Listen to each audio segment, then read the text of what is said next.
요한복음 14장 1절부터 3절 말씀. 너희는 마음에 근심하지 말라. 하나님을 믿으니 또 나를 믿으라. 내 아버지 집에 거할 곳이 많도다. 그렇지 않으면 너희에게 일렀으리라.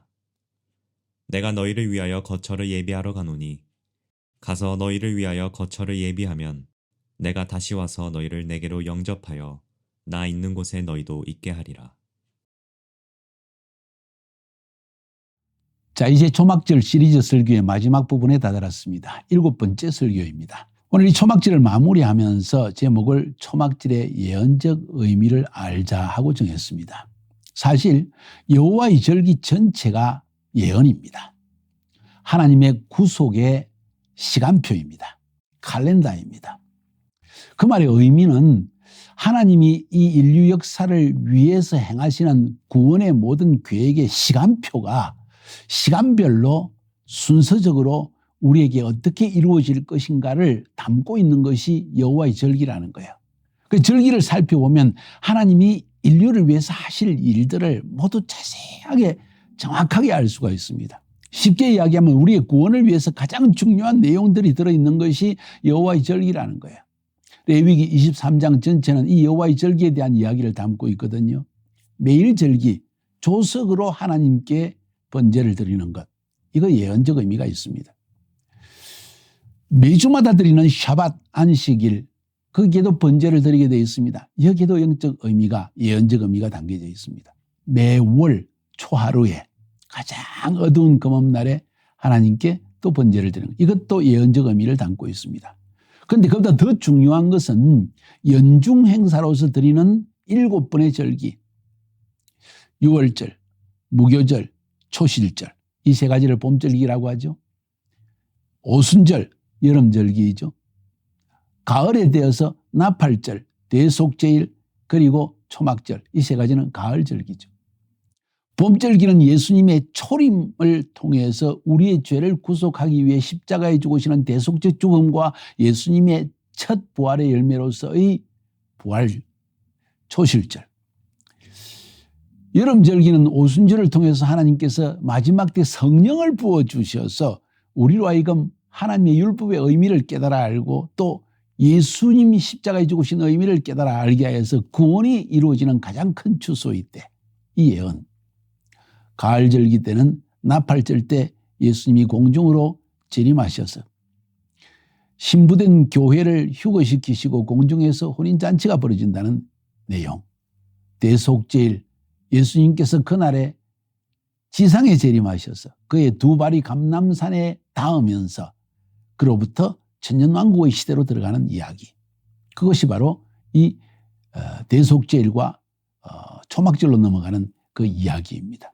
쉽게 이야기해서 성경에 기록된 모든 절기들은 하나님께서 인간의 구속을 위해서, 죄인들을 위해서 행하실 구원의 시간표를 예언적으로 담고 있는 것이 바로 여호와의 절기라는 것입니다. 그래서 우리가 인생을 살아가면서 어떻게 사는 것이 가장 지혜로운 것인가? 아니면 인생을 살아가면서 진정 하나님의 영원한 축복을 받는 길이 무엇인가? 그것은 내 시간표를 따라 사는 것이 아니라 하나님의 시간표를 따라 사는 삶이 되어야 된다는 이야기죠. 우리가 왜 이 구약 성경에 기록되어진 여호와의 절기, 유대인의 절기가 아니라 하나님의 절기라는 거죠. 하나님의 백성에게 주시는 절기, 신약시대에 있는 예수 믿는 성도들도 역시 하나님의 백성으로서 이 절기를 통해서 하나님의 구원의 시간표를 아는 것이 굉장히 중요합니다. 그걸 알아야만 우리의 삶의 방향을, 목표를, 우리의 삶의 모든 비전을 거기에 맞춰서, 그 시간표에 맞춰서 살아갈 수 있기 때문이라는 겁니다. 여러분, 너무 중요한 이야기를 지금 여기에 말씀드리고 있습니다. 사랑하는 여러분, 그래서 이제 초막절의 마지막 부분, 이제 가을절기를 마무리 짓는 설교인데 초막절의 예언적 의미를 여러분 알고 계십니까? 도대체 왜 초막절을 하나님이 그의 백성들에게 지키라고 했을까요? 그 초막절을 통해서 우리에게 소망을 주기 위한 것입니다.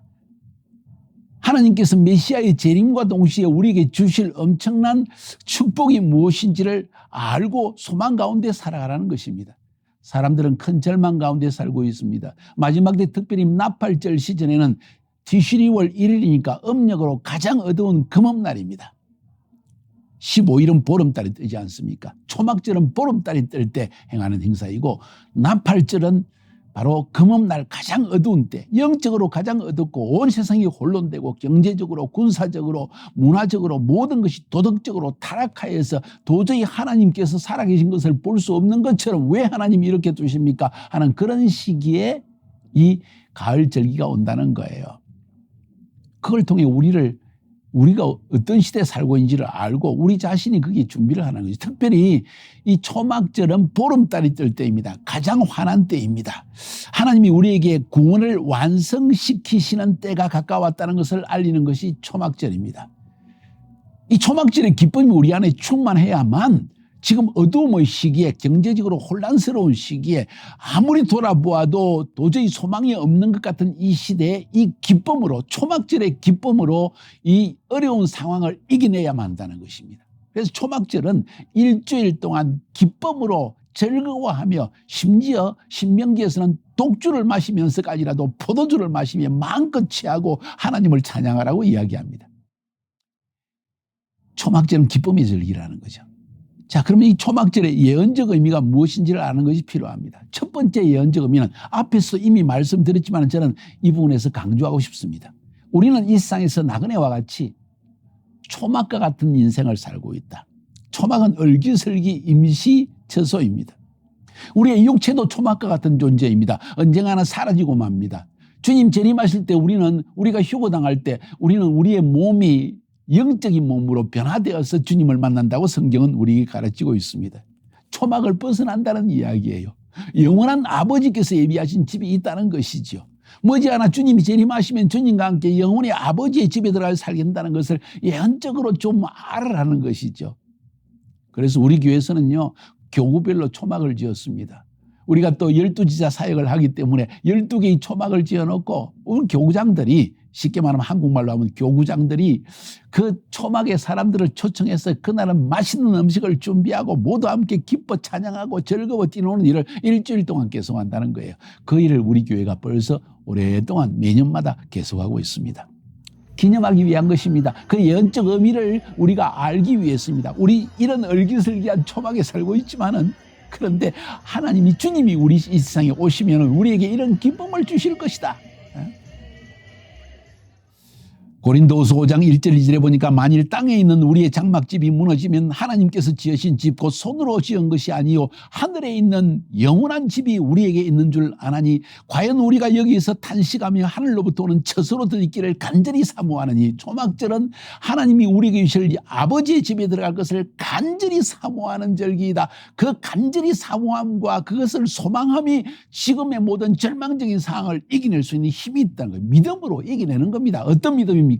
절기 가운데 담겨져 있는 하나님의 예언을 믿음으로 말미암아 현재의 상황을 이겨낼 수 있다는 이야기예요. 계시록 20장 4절부터 6절까지 보니까 또 내가 보좌들을 보니 거기에 앉은 자들이 있어 심판하는 권세를 받았더라. 또 내가 보니 예수를 정언함과 하나님의 말씀대로 목배임을 받은 자들의 영혼들과 또 짐승과 그의 우상에게 경배하지 아니하고 그들의 이마와 손에 그의 표를 받지 아니한 자들이 살아서 그리스도와 더불어 1000년 동안 왕노릇하니 언제? 초막절은 천년 왕국이 지상에서 주님이 재림하시고 욤키푸르 때 지상 재림하시고 그의 성도들과 함께 1000년 동안 왕노릇할 것을 지금 상징하는 것이 초막절입니다. 그 나머지 죽은 자들도 그 1000년이 차이까지 살지 못하더라. 이는 첫째 부활이라. 이 첫째 부활에 참여하는 자들은 복이 있고 거룩하도다. 둘째 사망이 그들을 다스리는 권세가 없고 도리어 그들이 하나님과 그리스도의 제사장이 되어 1000년 동안 그리스도와 더불어 왕노릇하리라. 천년 왕국이 지나고 나서 잠깐 사단이 노임을 받아서 다시 한번 큰 전쟁이 아마 어떤 전쟁이 일어난다는 거죠. 그래서 첫째 부활은 다시 말해서 휴거하여서 바로 공중에서 혼인잔치에 참여한 자들이 아닌가 하는 생각을 하게 됩니다. 초막절은 바로 이 땅에서 지상에서 예수님이 지상에 재림하시고 동쪽 문을 통해서 성전에 들어가셔서 지상에서의 천년 왕국을 이루는 것을 이야기한다는 거예요. 그 소망 속에 우리가 지금 이와 같은 초막 속에 연약한 육체 속에 절망적인 세상 가운데 살고 있지만 영원한 아버지의 집에 들어가기 전에 천년 왕국의 기쁨을 이 땅에서도 누리게 될 것이다. 이것을 기뻐하는 것이 예언적 의미라는 거죠. 그래서 요한복음 예수님께서 14장 에서 이렇게 말합니다. 너희는 마음에 근심하지 말라. 하나님을 믿으니 또 나를 믿으라. 내 아버지 집에 거할 곳이 많도다. 그렇지 않으면 너희에게 일렀으리라. 내가 너희를 위하여 거처를 예비하러 가느니 가서 너희를 위하여 거처를 예비하면 내가 다시 와서 너희를 내게로 영접하여 나 있는 곳에 너희도 있게 하리라. 근심하지 말라는 것입니다. 지금 상황의 절망, 예수님이 자꾸 죽는다고 하니까 제자들이 막 근심합니다. 주님 어디로 간다는 이야기입니까? 내가 가지만 다시 올 것이다. 지금 우리는 주님이 이 땅에 우리와 함께 있지 않기 때문에, 눈에 보이지 않기 때문에 주님 이 어려움의 상황을 돌보지 않습니까? 마치 풍랑 속에 있는 배에 있는 제자들의 모습처럼 두려워하고 있지만은 주님이 근심하지 말라. 내가 아버지의 집에 지금 처소를 예배하러 간 것이다. 가서 내가 너희를 데리러 곧 올 것이다. 그리고 이 땅에서 너희들과 함께 천년왕국의 기쁨을 이 초막과 같은 세상에서도 누리게 해줄 것이다. 그리고는 영원한 아버지의 집으로 후파와 같은 신랑 신부를 위해서 예비한 아버지의 집에 가게 될 것이다 하는 것을 기념하는 것이 바로 이 초막절의 중요한 의미라는 것입니다. 그래서 지상에 사는 동안 아브라함은 그가 롯과 같이 소돔 고모라에 들어가서 어리어리한 빌라에 살기를 거부하고 나그네와 같은 삶을 살기를 결단했다는 거예요. 히브리서 11장 8절 10절 믿음으로 아브라함은 부르심을 받았을 때 순종하여 장래의 유업으로 받을 땅에 나아갈새 갈 바를 알지 못하고 나아갔으며 믿음으로 그가 이방의 땅에 있는 것 같이 약속의 땅에 걸어가며 동일한 약속을 유업으로 함께 받은 이삭과 및 야곱과 더불어 장막에 거하였으니 장막, 초막에 거했다는 거예요. 이는 그가 하나님이 계획하시고 지으실 터가 있는 성을 바랐습니다. 빌라를 하나님이 큰 성을 지어놓고 우리를 기다리고 있는 것을 바라기 때문에 지금 잠시 잠깐 초막에서 어려운 가운데 사는 것이 뭐 어려움이 되겠는가 하는 믿음으로 살았다는 이야기죠. 그러므로 기뻐하라는 겁니다. 그래서 이 초막절의 예언적 의미를 아는 사람은 마음껏 기뻐하고 즐거워하면서 적어도 이날은 마치 천국에 들어간 것처럼 즐거워하는 것이 초막절의 의미라는 것입니다. 여러분 매일 매 순간 이 초막절을 기억하면서 기쁨과 즐거움으로 살아간다면 이 기쁨이 여러분의 절망을 이기는 힘이 될 것입니다. 다른 어떤 것도 여러분의 이 절망을 이길 수 있는 힘을 주는 것이 없다는 거예요. 하나님의 예언의 말씀 또 예언적 절기 이것을 통해서 우리는 하나님을 소망할 때만 이 모든 상황을 이겨낼 수 있다는 것을 기억할 수 있기를 바랍니다. 그래서 이날은 가장 많이 먹는 날입니다. 적어도 한 2, 3kg는 살이 쪄야 됩니다. 매일 고기 먹고 매일 포도주 마시면서 함께 기뻐하고 즐거워라. 그러나 모든 대화는 하나님이 우리 가운데 행하신 구원을 기뻐하며 축하하는 일들이 되어야 된다는 거죠. 첫 번째 예언적 의미는 바로 그것입니다. 두 번째 예언적 의미는 모든 민족이 메시아의 통치를 기뻐하며 지키는 절기입니다. 이런 얘기를 어디서 우리가 들을 수 있을까요? 모든 민족들이 여호와의 통치, 메시아가 이 땅에 오셔서 지상에서 천년왕국의 통치를 하는 것을 기뻐하며 즐기는 절기가 되어야 된다. 여러분 앞에서도 말씀드렸지만 이 초막절에는 첫날에는 13마리의 수송아지, 그 다음에 둘째 날에는 12마리, 셋째 날에는 11마리, 넷째 날에는 10마리 이렇게 해서 모두 70마리의 수송아지를 하나님께 제사로 드립니다. 70이라는 숫자는 뭐라 그랬죠? 모든 민족의 열방의 숫자라고 했습니다. 다시 말해서 하나님께서 예수 그리스도를 이 땅에 보내셔서 그의 값진 피를 흘리게 한 것은 수송아지는 민족을 의미합니다. 혹은 리더를 의미합니다. 혹은 제사장을 의미합니다. 다시 말해서 한 민족의 총수로서의 대표성을 지닌 자의 죄를 사할 때는 항상 송아지를 잡았습니다. 개인을 할 때는 항상 염소나 양을 잡았습니다. 수송아지를 70마리 잡았다는 것이 70이라는 숫자는 열방의 숫자입니다. 다시 말해서 예수 그리스도는 십자가에서 모든 열방의 죄를 위해서 유대인만을 위함이 아니라 열방에 흩어져 있는 수많은 백성들 하나님의 형상대로 지음받은 인간들 그들이 죄로 인해서 타락하여 있지만 그들의 죄를 구속하기 위해서 죽으셨다는 거예요. 그래서 70마리의 수송아지를 잡습니다. 결국 온 세상은 예수가 메시아라는 사실을 알게 될 것이며 하나님께서 메시아를 보내서 그의 피로 십자가에 흘린 피로 우리를 구속하였다는 것을 믿는 날이 오게 될 것입니다. 언제입니까? 욤키푸르 때 열방이 하나님의 심판을 받습니다. 왜? 하나님의 백성인 이스라엘을 공격했으니까. 그렇게 해서 대패배를 받은 이후에야 비로소 그들의 영적 눈이 열려져서 바로 예수 그리스도가 메시아라는 사실과 그가 왕중왕으로 지상에 임하였다는 걸 깨달아 알고 열방에서 매해마다 하나님께 경배를 드리러 나온다고 성경은 이야기합니다. 스가랴서 14장에 나와 있는 이야기죠. 이미 우리가 배웠습니다. 17절부터 19절까지 땅에 있는 족속들 중에 그 왕 만군의 여호와께 경배하러 예루살렘에 올라오지 아니하는 자들에게는 비를 내리지 아니할 것인즉 만일 애굽 족속이 올라오지 아니할 때는 비 내림이 있지 아니하리니 여호와께서 초막절을 지키러 올라오지 아니하는 이방 나라들의 사람을 치시는 재앙을 그에게 내실 것이라. 애굽 사람이나 이방 나라 사람이나 초막절을 지키지 올라오지 아니하는 자는 받을 벌이 그러하느니라. 스가랴서 14장은 마지막 종말 때에 열방의 연합군이 이스라엘을 침공했다가 여호와 하나님의 손길로 인해서 그들이 완전히 패배를 당하는 상황과 바로 그 직후에 초막절이 시작되면서 왕중왕이신 예수 그리스도의 지상에 재림하여서 성전에 들어가서 온 지상의 통치자로 왕으로 통치하는 사실을 이야기하고 있습니다.